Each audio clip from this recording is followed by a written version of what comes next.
So this friend of mine reached out to me yesterday. He works at a radio station here locally in town. This is not Justin Brown, just in case you're watching. I'm not talking about you. I'm talking about something because I don't want to get you in trouble. But he's a sales exec at a radio station. He called me last night, and they got this new woman who comes in. She's supposed to be a real whippersnapper, supposed to be really getting after it. She can sell. She just came in time for the holidays, and radio people are having a hard time because now you can get your own commercials without using a sales executive. Yeah. On TKO. Because they don't want to pay anybody. So, but he said, man, the smell is like what? Like he's like, is it a body odor? He's like, yeah, it's a body odor. It's not like a perfume smell, like she's trying to mask anything. It's a body odor and it's smell. not a food like a garlicky. No. Okay. No, it's just, and he's like, and I'm not the only one. Okay. And they're in cubicles, so they're still. And he said 6 feet ain't far enough. And he says it's been going on for about a week, and I thought maybe she works out before. I don't know what the situation is, but it's bad enough that he goes, I have a hard time sitting in my cubicle. Wow. She's right next, and there's a partition, and he's like, and I'm trying to be nice, and he's like, and so he went to his GM, who's not there, have to make phone calls because no one's, radio's just empty buildings. It just runs itself, unlike our thing here. We actually have a staff, and we work. Not to take a shot or anything. No. And he's like, I'm sure it's just a phase. Get over it. I'm not doing anything with this. And he's like, seriously, I've got an issue here. I'm coming to you because I have an issue with this. And this is a guy that's been there for a long time. Is she making sales? Do you know? Oh, I don't know. She's only been there for a couple of weeks. Okay. But he's like, I really don't. He brought it up to me, and I'm like, he's like, I really don't know what to do at this point. If my boss is not, he's like, I can't say anything to her because I really don't know her. Yeah. And I know there is situations where sometimes it's an uncontrollable situation. It's a bodily genetic makeup where you don't smell good. And he said it's like, and she's pleasant to look at, and she's a nice woman, and she looks like she works hard. He didn't say. Okay. So he doesn't know what to do. So what would you do from a psychological standpoint? Well, you already talked to the GM, and they don't have. You kind of done, right? Yeah. I don't think they even have an HR person. I was gonna ask about HR, but no. I mean, if you went to the GM and listen, I mean, kudos to him for going to the GM in a kind. He said, I tried. He goes, I went 3 or 4 days thinking, okay. And he goes, it's like it makes my eyes water. So I do think, I mean, this is one of those ones where you don't know what's going on, and body odors is one of the things that It's something that the individual's typically not unaware of. Yeah. You know what I mean? Like it's not, like you got something hanging from your face or a booger or something like that. Yeah. It's easy to have. Or even the perfume, like someone wears perfume or cologne. Yeah. That's a difficult one, but you can usually use the excuse, listen, I'm allergic to scents, and it smells great. But is there any way you could, because it gives me a headache or a migraine, or if you're not telling the truth, people get defensive on that one. I think on this one, I think you're stuck. I think you're stuck until it becomes enough of a company problem that multiple people go to the GM, because I think that's the difference. Particularly if the GM's not there. I mean, I guess you could say to the GM, just come down. Just come down and see for yourself. Yeah, or move. I mean, if there's another cubicle. Yeah. No, he likes the cubicle where he's at because he's the number one salesperson. This is what, if you talk to people in HR, God love the people in HR. Because people think about people in HR as like it's just job descriptions, hiring and firing, and if somebody gets in big trouble. Right? Yeah. But HR is the psychologist. HR is the priest where confidential stuff. And HR is the ones who have to deal with this kind of stuff. I do think you could say something, but I feel like, and people would say it's the right thing to do. You should say something to her because if it's going on and nobody's saying anything, that's not fair for her, that she doesn't know. I am going to err on the side of she knows. Yeah. Okay. She knows. The other thing is, if you said it's every single day, like if it was like a few days, then okay, maybe some, and she's been there a few weeks. I would say after a few weeks, she might have a medical condition. so that you could do two things. She may have a medical condition, some sort of medical condition that she's doing her best and, whatever, or she could not care. What is that medical condition? There was a kid at school that I used to give a hard time to, and I got in trouble for. I mean, there's some nasty ones. There's some. An IBS situation. Well, that's gas. You don't smell. IBS, you don't smell. You just go into the bathroom a lot, and so you got passing gas. Well, there's some serious medical conditions that you wouldn't be at work. There's what's called necrotizing fasciitis, which is where your skin is rotting. Nice. And different parts, and the smell is enough to make you. We talked about sort of the natural, the John Mayer type thing. Mm-hmm. Maybe she's going for that. Yeah, as people are trying be on a new diet. As people are trying to figure out what they want to do, working, and I know there's all these commercials about, now's the time to start your own business. You're tired of working in this particular situation, or you're tired of this, that, and the other. Go start your own business. I'm like, okay. Yeah. Okay. You could do these. I've always dreamed of doing this. Now's the time to open my own store. There's a great YouTube commercial. Have you seen the YouTube commercial? Yeah. YouTube commercial, like engineer Google's. Is it YouTube? I think the engineer wants to know how to cook brisket. Yeah. Turns it into a restaurant that gives jobs. But the best part of it is, the best part is he goes on YouTube and he does a search for brisket. Yeah. And then the next scene is he's got 15 employees, and everyone's smiling, and he's got his restaurant, and he's got the whole thing, but you don't get to see the middle part. I would love to see a survey. It's got to be one out there of small business owners who had a job, weren't happy with it, obviously, but was providing for their family, was making enough to live on, and decided to give it up to start their own business. And see how happy they are in 5 years. My wife did that. She did. She did. I mean, I'm not saying they're not all happy. I'm happy that I was thinking she had a good gig. She didn't get fired. She was in a great situation. She was, but I mean, she's got a husband that's making a good living. No. She was. Now you're right. I mean, the give it up and put the family at risk, mortgage the house. Hey, I got to do this. This is my calling. I mean, we hear about the ones that make it, but you're absolutely right. You need to have a survey of people who, not that they don't make it, but they're in that middle ground where they're scrambling. I mean, it's you got to be passionate about where you're going in order to do it. And I've said this, you have to believe that it's the right thing to do, but you also have to be realistic. I've seen a lot of people, because this is something I've always wanted to do, so they quit their job or whatever, and they're starting their business. It's crafts, it's a restaurant, it's a whatever. And the passion's there, and in the short term, everybody's supporting, and it's great. But there comes a point at which you have to be willing to say, I'm passionate about this, but either A, I didn't really know what I was doing. B, I'm in trouble.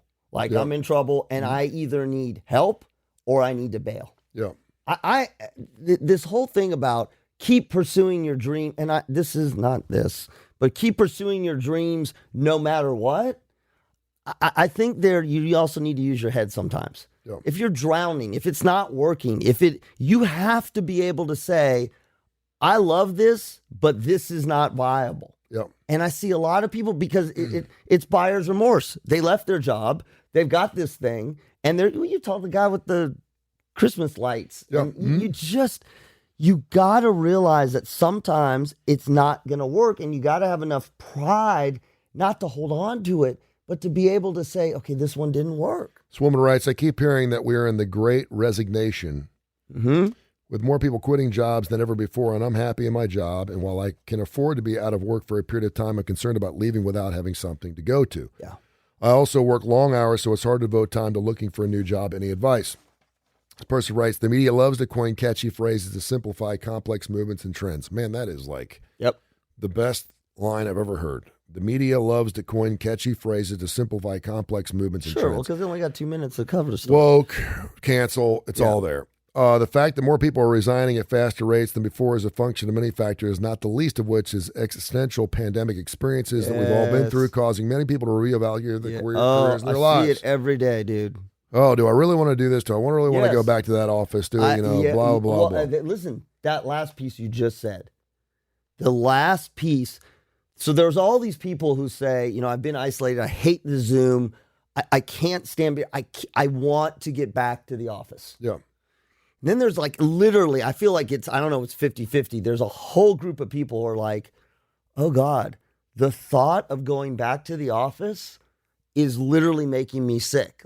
And to the point where it's not even so much that they hate their job per se, but they don't like the interactions and the kind of stuff that goes on at the office. Yeah, but they say, but don't follow the herd. Your circumstances and career goals are unique to you. One thing is universal. That's always harder. It's always harder to find a job when you're out of work. Yes. Than when you have a job. Absolutely. It's always easier to find a mate, a girl or a guy, when you're in a relationship. Yes. It is. When you're out there looking, it's hard to find. Yep. If you're married or you're with somebody, it's everywhere. It seems that way. Call it unconscious bias, but many employers love poaching talent from another company. Oh, it's not unconscious? They don't. It's not. It's conscious. Well, even when there's people out there looking for work that could do the job better. Oh, I see what you're saying. And it's eating off someone else's plate. Oh, yeah. I always find a guy's girlfriend, Jesse's girl, I always find a girl more attractive when she's already with a guy. Mm-hmm. That's just it's also almost takes longer to find a job when you don't have one. You think of some advice to resist the headlines that imply you can jump without a parachute and find the time to search while you're employed. The whole idea is don't get a flat tire unless you have a spare. Try not to. I mean, that's the ideal. I tell people this all the time. If you got a job and it's paying the bills and you want to do something and you're passionate about it, even if you're working 60 hours a week, you will find the time. Yep. Excuse me. You will find the time to explore those new job opportunities, and you can do it on your terms. Listen, but don't jump before you know what you're doing. No. And I tell people this all the time. I work with a lot of people who are in good jobs. They don't have to be the highest paying, but they're in good jobs. They have good salary. They've been there a while. They're not that old. They're going to be there a while. And they will say, I can't see myself being here for the next, 20 years. And they're like, I don't know what to do because on the one hand, I got a good job, I got good benefits, whatever. And I tell people this all the time. You have to be careful. I mean, you got to be careful about putting your name out there too much, et cetera. I said, but part of the way, believe it or not, that you can stay motivated in your day-to-day life so that you don't burn out and just quit is do your job and be looking. Be looking for other career opportunities. Test the waters. Again, you have to be careful. You don't, you want to, but I can't tell you how many people, and sometimes that bridges you for a year or two because it makes, and the good thing about that is, like you said, if you've got a job and you're interested and you think you may want to do something else, what it prevents you from doing is just leaping into something. Yeah. It allows you to be more critical and skeptical about where you're going to go versus what you said is if you're kind of out of a job, you got to take what you got to take, or at least you feel that way. Yeah. Or you don't want to take, we've talked about this. I don't want to work at fast food. Yeah. I need to pursue my crafting career. But the reality is if you work at the fast food, you probably make a lot of money, a lot more money than pursuing your crafting career. See, again, you got to pay the bills. You got to pay the bills. You got to put money on the table and food on the table. Beyond that, then it's a matter of it's your life. And I, if you want to spend the next 20 years scrambling, great. If you want to spend the next 20 years doing a job where you're not that happy, that's up to you. Yeah. Some good advice because I think we're in this this area of our country that's unlike anything we've ever seen before when it comes to work. There's so many jobs, but there's so many people looking for jobs, which is so weird. I was at it is the most bizarre. I'm telling you, it seems like the middle class has gotten so much more broader. which a lot of people would say is good, but middle class is not good because if Right. you're poor, you're really poor. And if you're rich, you've gone really rich. Yep. And so that middle class is just kind of getting squeezed into like, what are we doing here? And again, there's so many jobs out there. There's so many people looking for jobs out there, yet it seems like, I don't know, it seems like, and they just mentioned we're going to spend $380 billion online for Christmas this year, which is a 10% increase from last year, which was a COVID pandemic year. People just have money to spend, and I'm like, where is it? Well, we're going to do that, but then we're not going to get any of the stuff. Yeah, well, until January, February. Telling it. Oh Yeah, my God, dude! I watched last night. I watched a 60 Minutes thing about the cargo ships and the containers. Oh yeah, and it is enough. And I mean, I was trying to pay attention to the details, but I will tell you one part that stuck with me, and it was this: there's different containers that are of different color, and there's only certain containers that the yard will accept from the trucks coming in. So on any given day, if you have a red container, they're not taking red containers this day. They're taking blue containers. because they can't take that many, or because No, that color. No, but they're not taking that color just randomly. No, or because of what's in it. What's in it? I got So, you. but you're hauling. So it literally gets down to you make an appointment to come in as a trucker, and you'll wait for 2 hours, and they'll be like, "Oh, we're done with maroon.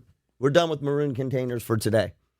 That's crazy. That's number one. Then number two, the base that they hold those containers on, they're supposed to be on the trucks so they can put the container right on it. Now they're holding the unused containers. So there's not enough of the bases to go around to put on the trucks. You watch this thing, and I understand there's lots of technical aspects to it, and there's lots of logistics. But for the average person who doesn't understand the details, you're looking at this, and I mean, this is not good radio. My eyes are like, are you kidding me? We've got 80 ships offshore. Mm-hmm. We've got a gazillion containers full of stuff. We got trucks over here, and we literally can't figure out. We can't figure out how to get the ships in, the containers of different colors onto the trucks to ship them out. Yeah. And then let's just make one other part here. They interviewed somebody who said that if your stuff that you ordered is in a container, first of all, the containers have tripled in cost because the shipping companies that are bringing them in are upping their prices. So your container is sitting on the dock. Now you're getting paid, you're getting charged for storage fees. Yeah.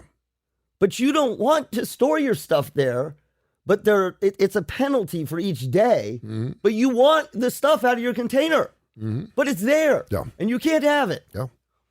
That's it. This is I told Jules about the whole selling our recycling to China and making the stuff and then bringing it back to us and then we sell it. Doesn't it makes you sit back and think. And I went to a sermon yesterday. Our friend Josiah was talking about dystopian societies. Like that's how I feel like right now. Like what the F is going on? Yeah.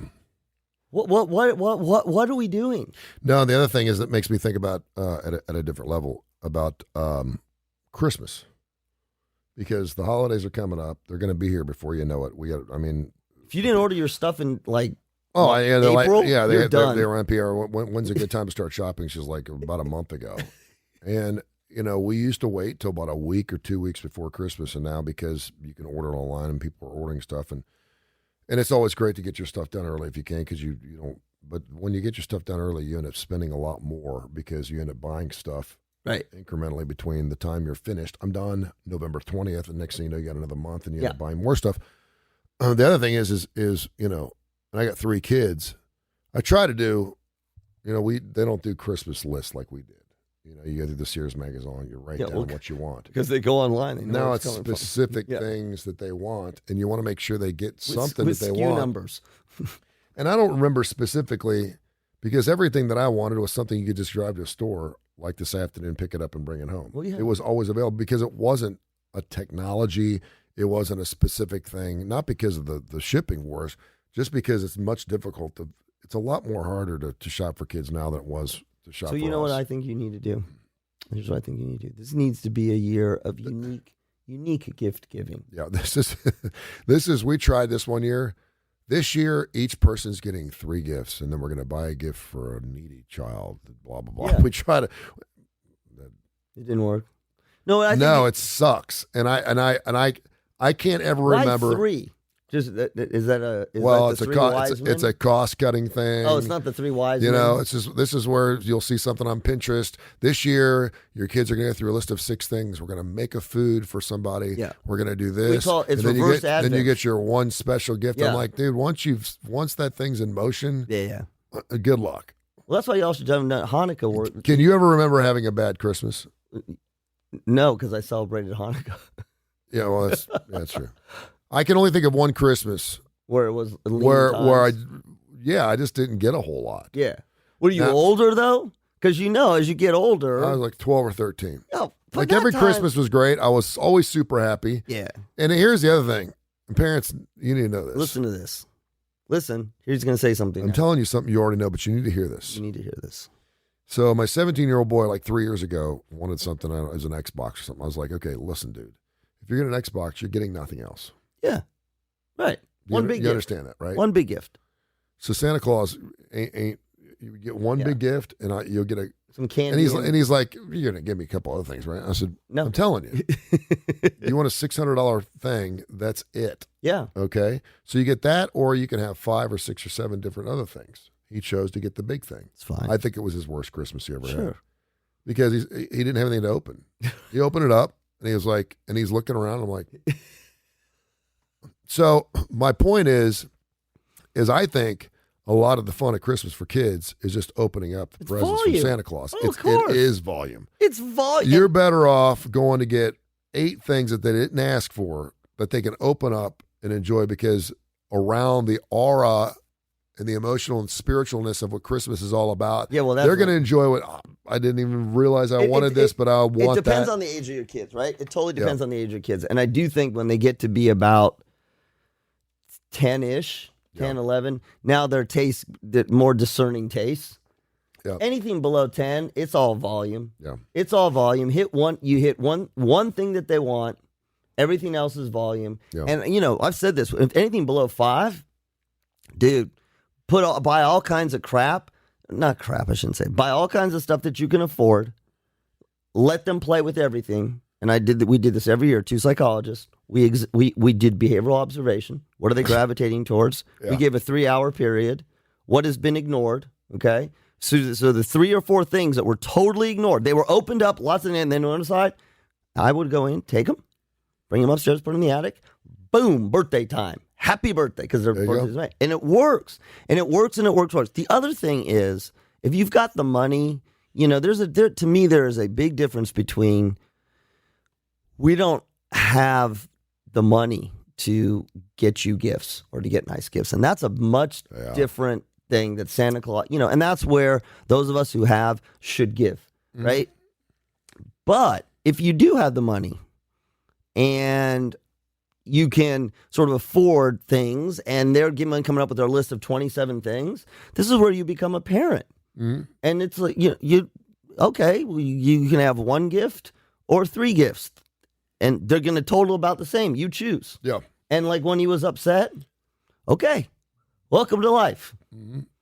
Welcome to life. This is why Hanukkah works. This is Hanukkah. You all should do Hanukkah. You get I should turn 8 nights Jewish. of Hanukkah, 7 crappy gifts, and 1 good night. By the way, I saw a story. The Grateful Dead is coming out with Hanukkah bobbleheads.